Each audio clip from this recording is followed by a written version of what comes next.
Semangat pagi sahabat pionir semuanya, bertemu kembali di channel Ubruk-Ubruk TV Info. Nah teman-teman, ternyata ya dibalik ya gagalnya atau diundurnya Open Mainnet Fireworks itu ada beberapa alasan yang sangat klasik, dan alasan itu memang benar-benar ya relevan lah tentunya kalau Open Mainnet itu mundur.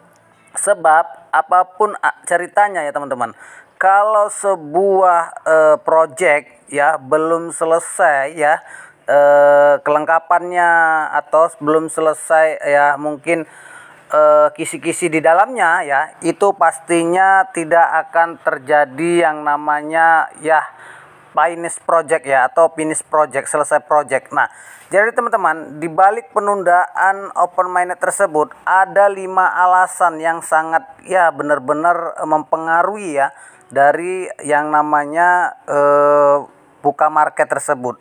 Nah, apa saja teman-teman yang menunda ya, yang menjadi kendala bahwa Open Mainnet itu tidak berlangsung pada saat ini. Nah, di P2D ya teman-teman, di Juni, nah ini sudah Juli, bahwa ya digadang-gadang ada namanya Open Mainnet. Ternyata sampai hari ini belum ada yang namanya Open Mainnet tersebut. Tetapi teman-teman, ternyata ada ya alasan klasik. Yang pertama ada yang namanya berita bahwa di China itu ya, itu ada orang yang memang menggembar-gemborkan bahwa Open Mainnet itu terjadi pada P2D. Nah, dan kemudian alasan klasik yaitu mundurnya dari Open Mainnet tersebut. Yang pertama adalah tantangan verifikasi KYC teman-teman. Nah, salah satu alasan utama ini memang sangat-sangat berpengaruh pada saat ini, yang mana KYC-nya hanya beberapa juta orang saja masih berlangsung. Yang kedua yaitu membangun utilitas tambahan. Jaringan Pi bertujuan untuk menawarkan ekosistem yang kuat dan berbasis utilitas untuk mencapai tujuan. Jadi tim berfokus untuk membangun lebih banyak fitur dan utilitas dalam jaringan. Jadi sekarang ini sudah dibuat ini itulah teman-teman ya. Saking banyaknya kita pun pusing. Nah, seperti itu. Dengan penundaan peluncuran mainnet terbuka ini, tim dapat menginvestasikan lebih banyak waktu dan upaya untuk mengembangkan fungsionalitas ya dan layanan yang lebih luas. Jadi pendekatan ini akan meningkatkan pengalaman pengguna secara keseluruhan dan meningkatkan proposisi yang ya mungkin dengan nilai jaringan yang lebih menarik tentunya. Nah, kemudian teman-teman, yang ketiga yaitu hackathon ya. Hackathon pun belum selesai sampai hari ini. Hackathon 1, 2, 3 mungkin seperti itu. Nah, harapannya hackathon ini ya utilitas ataupun ekosistem yang bergabung di developer lah gitu.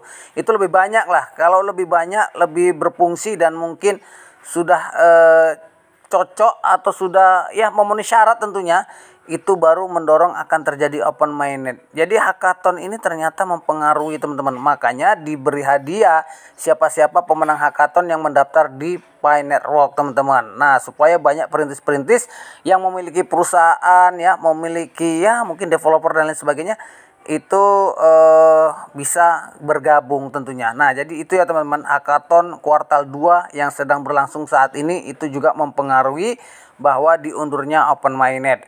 Nah, kemudian yang keempat teman-teman, penyelesaian daftar periksa ya, daftar periksa. Ini banyak kendala teman-teman. Banyak yang ya teman-teman saya sendiri itu mengatakan bahwa lah saya sudah KYC ternyata kok belum migrasi. Saya sudah KYC kok ya gini-gini saja, belum checklist, belum macam lain sebagainya. Yang checklist 8 belum berwarna hijau dan lain sebagainya. Nah, ini juga menjadi kendala ya, bahwa kesiapan itu belum bisa, karena kalau misalnya beberapa saja orang yang ya mungkin sudah migrasi koinnya ini Open Mainnet, maka yang kaya separuh-separuh teman-teman ya, beberapa orang saja seperti itu. Nah, jadi memang itu menjadi kendala di daftar periksa mainnet tersebut. Nah, kemudian ini ya di daftar periksa mainnet ini dirancang untuk memfasilitasi pengalaman pengguna ya, supaya ya berjalan mulus ya, kemudian ya memiliki kepemilikan Pi yang benar gitu ya, jumlah dan ya mungkin penggunaannya yang benar dan segitu-gitu teman-teman ya. Nah, kemudian juga mengurangi kemungkinan gangguan dan komplikasi ya dengan ini selama transisi inilah tentunya. Nah, kemudian yang kelima teman-teman, ini yang terakhir nih, yaitu audit dan keamanan blockchain. Nah, karena Pi Network itu mempunyai blockchain pribadi ya, blockchain sendiri, jadi ini terus mungkin diperiksa ya, diaudit dengan ya aman atau enggak gitu ya. Kalau misalnya enggak aman, ini bisa dibobol dan lain sebagainya, juga ini akan merugikan para perintis atau pengguna. Makanya tim jaringan Pi memahami pentingnya keamanan dan perlunya audit blockchain menyeluruh sebelum meluncurkan mainnet terbuka. Kemudian melakukan audit komprehensif, memastikan bahwa potensi kerentanan dan kelemahan diidentifikasi dan ditandatangani oleh pelindung jaringan dan aset pengguna. Nah, jadi keputusan tim Pi ya, core team itu untuk menunda peluncuran mainnet terbuka pada hari kemarin tuh, yaitu didorong dengan beberapa faktor krusial tersebut, teman-teman. Nah, jadi nggak usah khawatir, bukan gagal atau gimana, ini hanya masalah teknis ya.